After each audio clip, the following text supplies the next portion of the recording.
Hello everyone, সবাই কেমন আছেন? আমি মোহাম্মদ সিরাজ বাবুসি। এখন শীতকাল, নতুনভাবে একটি রেসিপি নিয়ে আসতেছি। সেইটা হইলো চট্টগ্রাম বিখ্যাত যে মেজবানি মাংস রান্না করি। এটা হইলো মেজবানি রান্নার রেসিপি। মূলা দিয়ে মেজবানি মাংস কীভাবে তৈরি করি। আমাদের এখানে 1 কেজি মূলা আনি, আমি সুন্দর করে এগুলো পরিষ্কার করে ধুয়ে পরিষ্কার করে রাখতেছি। একটু লবণ মাখিয়ে রাখি দিচ্ছি, কারণ মূলাতে অনেক গন্ধ থাকে। অনেক হলুদ দিয়ে সিদ্ধ করেন, বয়েল করেন, এটা লাগবে না। আপনারা লবণ দিয়ে শুধু মেখে 1 ঘন্টা রেখে দিবেন। রেখে দেওয়ার পরে আমরা এইদিকে মাংসগুলা টুকরা টুকরা করে নিয়েছি, সাইজ করে ছোট ছোট করে। আমরা এটা হাড় মাংস এবং চর্বি জাতীয়, এটা দিয়ে মূলাটা রান্না করব। আজকের রেসিপি হলো মূলা দিয়ে মেজবানি রেসিপি। এই কীভাবে আপনাদের সাথে রান্না করি আজকে শেয়ারটা করবো। আমার মাংসগুলো ধোয়া হয়ে যাচ্ছে। এখানে পেঁয়াজ নিয়েছি আমি 4 পাল্লা করে, প্রায় 250 গ্রাম পরিমাণ 1 কেজি মাংসের জন্য।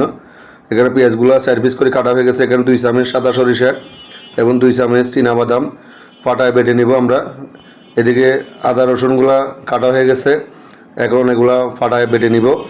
এখন বাটাবাটি হচ্ছে। এখানে রসুন এবং আদা একসাথে মিক্সার 50 গ্রাম পরিমাণ।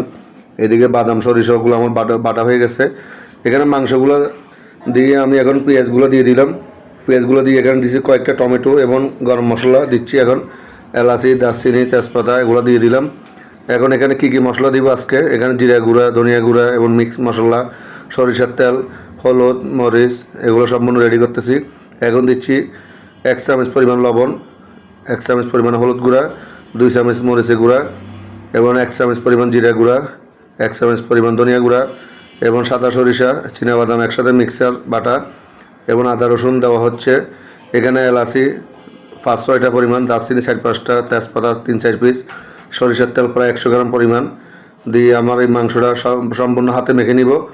মেখে আমরা চুলায় বসিয়ে দিব। একটু পানি দিয়ে দিচ্ছি, একটু পরিমাণ মতো পানি, কয়টা কাঁচামরিচ দেওয়া হলো। চুলাটা জ্বালিয়ে আমি এখন বসিয়ে দিয়েছি রান্নার জন্য প্রস্তুত। এই মাংসগুলো ভালো মতো আমরা একটু লাড়ি চাড়ে দিব। যতক্ষণ মাংসটা আপনারা বয়েল না আসবে ততক্ষণ আপনারা ঢাকনা উঠাবেন না। এইভাবে আমাদের মাংসগুলো কষানি হচ্ছে। এই মাংসটা প্রায় আমরা 70% কষিয়ে নিব এবং 30% আমাদের যে মূলাগুলো ধুয়ে আমি লবণ দিয়ে মেখে রেখে দিচ্ছি, এই মূলাগুলো আমি দিচ্ছি। কারণ এইভাবে আপনারা লবণ দিয়ে মেখে রাখলে মূলাতে কোনো গন্ধ আসবে না। এখন দেওয়া হচ্ছে জায়ফল, জয়িত্রী গুঁড়া এবং মিক্স মশলা আমাদের যেটা, এই মশলাটা দিয়ে আমি দিচ্ছি একটু পরিমাণ মতো পানি দিয়ে আমার প্রায় মাংসটা রান্না হয়ে গেছে। দেখুন মশলা খুব সুন্দরভাবে রান্না হইলো। আজকে চট্টগ্রামের বিখ্যাত মূলা এবং গরু মাংস দিয়ে মূলার রেসিপি। এটা হলো মেজবানি টাইপের। আপনারা অবশ্যই ঘরে ট্রাই করবেন একসময় রান্না করি। যদি আমার ভিডিওটি অবশ্যই ভালো লাগে আপনাদের থেকে, অবশ্যই সবাই ফলো দিয়ে পাশে থাকবেন এবং নতুন নতুন কোনো রেসিপি প্রয়োজন হলে আপনারা কমেন্টে জানাবেন, আমি আনার চেষ্টা করব। আপনারা অবশ্যই কীভাবে রান্না করছি আপনারা দেখছেন আমার মূলার রেসিপিটা। এই মাংসটা একবার সফট চর্বি জাতীয় মাংস, খেতে অনেক ভালো লাগবে। অবশ্যই আপনারা ট্রাই করবেন আমার মতো।